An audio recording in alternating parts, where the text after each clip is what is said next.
आज आपके लिए एक और कहानी, हरिशंकर परसाई की कहानी घुटन के 15 मिनट। एक सरकारी दफ्तर में हम लोग एक काम से गए थे, संसद सदस्य तिवारी जी और मैं। दफ्तर में फैलते फैलते यह खबर बड़े साहब के कानों तक पहुंच गई होगी कि कोई संसद सदस्य अहाते में आए हैं। साहब ने साहबी का हिदायतनामा खोलकर देखा होगा कि अगर संसद सदस्य दफ्तर में आ जाए तो क्या करना। जवाब मिला होगा उसे चाय पिलाना। फिर देखा होगा अगर उसके साथ कोई आदमी हो तो उसके साथ क्या करना। जवाब मिला होगा उसे भी चाय पिलाना। साहब ने हिदायतनामा बंद करके बड़े बाबू से कहा होगा, तिवारी जी का काम खत्म हो जाए तो उन लोगों को चाय पीने को यहां लाना। काम खत्म होने पर बड़े बाबू ने कहा, साहब के साथ चाय पी लीजिए।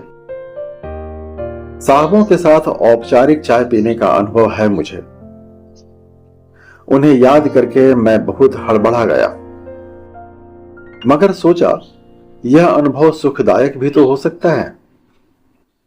हम दोनों साहब के कमरे में घुसे।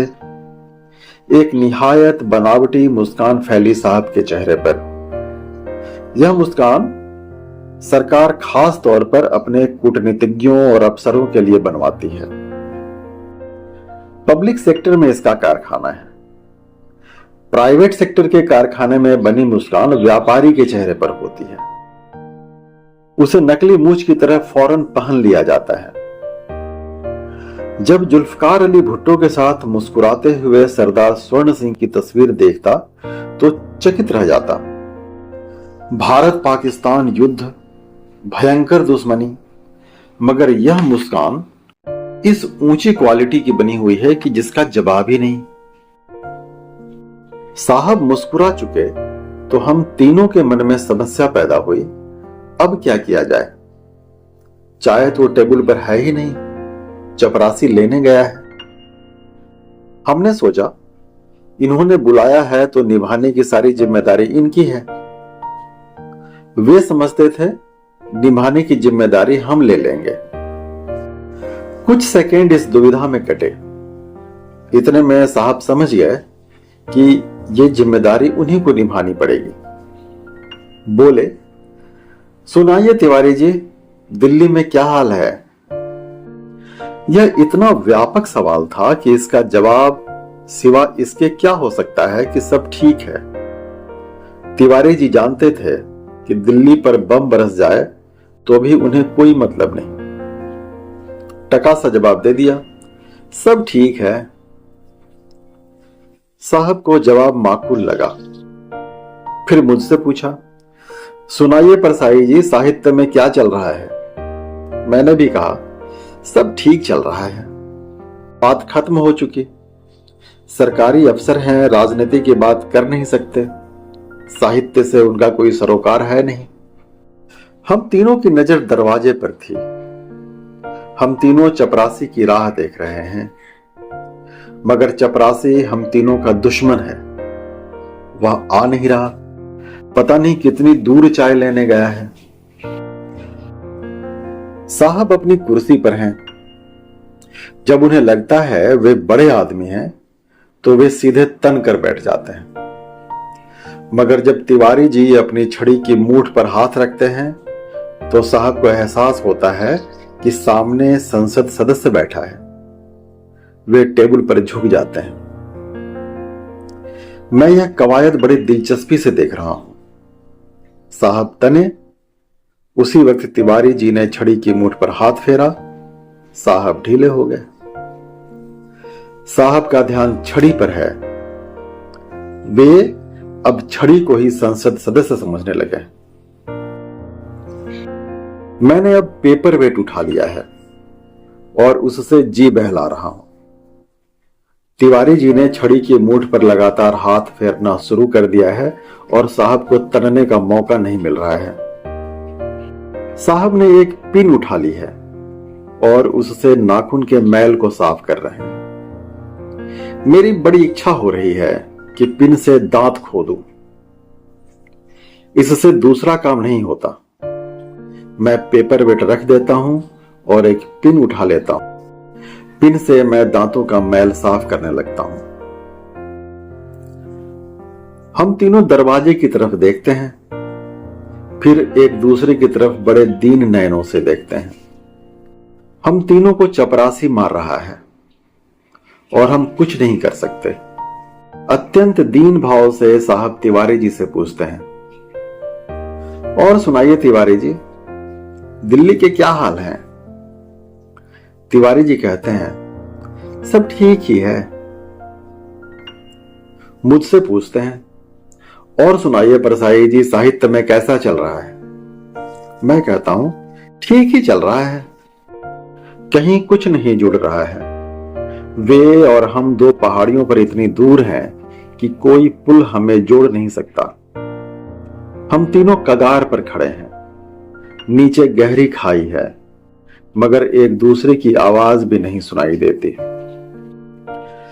साहब को घंटी की याद आती है। घंटी हर साहब की नसों के तनाव को दूर करने के लिए होती है। उन्होंने घंटी बजाई और एक चपरासी हाजिर हो गया। साहब ने कहा, चाय अभी तक नहीं आई?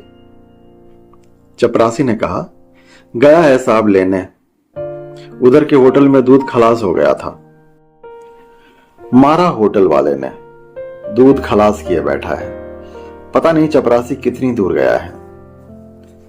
अब क्या करें? साहब ने अब पेंसिल उठा ली। वे उसे गाल पर रगड़ने लगे। मेरे दांत अब साफ हो चुके हैं, पिन उठा नहीं सकता। मैं टेबल पर तबला बजाने लगता हूं। साहब बहुत संकट में हैं। वे यह जानते कि पास के होटल का दूध खत्म हो गया है तो चाय पीने को बुलाते ही नहीं। हम भी घोर संकट में हैं। इन्होंने पहले चाय बुलाकर फिर हमें क्यों नहीं बुलाया? साहब पेंसिल गाल पर काफी रगड़ चुके थे। साहब बहुत संकट में हैं। वे यह जानते कि पास की होटल का दूध खत्म हो गया है तो चाय पीने को बुलाते ही नहीं। हम भी घोर संकट में हैं। इन्होंने पहले चाय बुलाकर फिर हमें क्यों नहीं बुलाया? साहब पेंसिल गाल पर काफी रगड़ चुके हैं। दरवाजे की तरफ देखते हैं, फिर वही, और सुनाइए तिवारी जी, दिल्ली के क्या हाल हैं? इस बार तिवारी जी ने तय किया कि कुछ करना ही पड़ेगा। दिल्ली के हालात पर बात चले तो कुछ हल्कापन महसूस हो। वे बोले, कांग्रेस के दो हिस्से हो गए, सिंडिकेट निकल गई बाहर। मेरा ख्याल था कि अब बात चलेगी, पर साहब बोले, अच्छा जी। मैं खुद तिवारी जी से 2 घंटे दिल्ली की राजनीति पर बात कर चुका था। मेरे पास बढ़ाने के लिए अब कुछ भी नहीं था। तिवारी जी एक कोशिश फिर करते हैं। इंदिरा सरकार बिल्कुल पुख्ता है। साहब ने कहा, अच्छा जी। तिवारी जी निराश होकर छड़ी की मूठ पर हाथ फेरने लगे। मैंने टेबल पर तबला बजाना शुरू कर दिया। कोई उपाय कारगर नहीं हो रहा। साहब ने फिर कहा, और सुनाइए तिवारी जी, दिल्ली के क्या हाल हैं? इस बार तिवारी जी कुछ नहीं बोलते। वे लगातार छड़ी की मूठ पर हाथ फेरते हैं। हम तीनों की हालत खराब है। मेरा तबला बजाने का जी नहीं हो रहा। इसी वक्त चपरासी ट्रे लेकर आता है। हम सब मुर्दे जैसे जाग पड़े।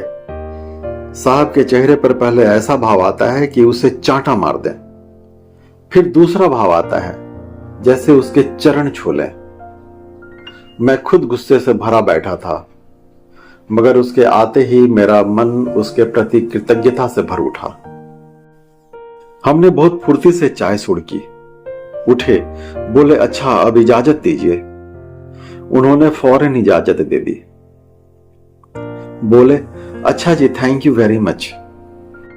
हमें उन्हें धन्यवाद देने का भी होश हवास नहीं रहा। बाहर आकर हम दोनों ने पहले खूब जोर से 4-5 सांसें ली, फिर गाड़ी में बैठे। रास्ते पर हम एक दूसरे से कुछ भी नहीं बोले। उतरते वक्त अलबत्ता मैंने कहा, और सुनाइए तिवारी जी, दिल्ली के क्या हाल हैं? तिवारी जी भुन्ना कर बोले, यार अब भूलने भी नहीं दोगे?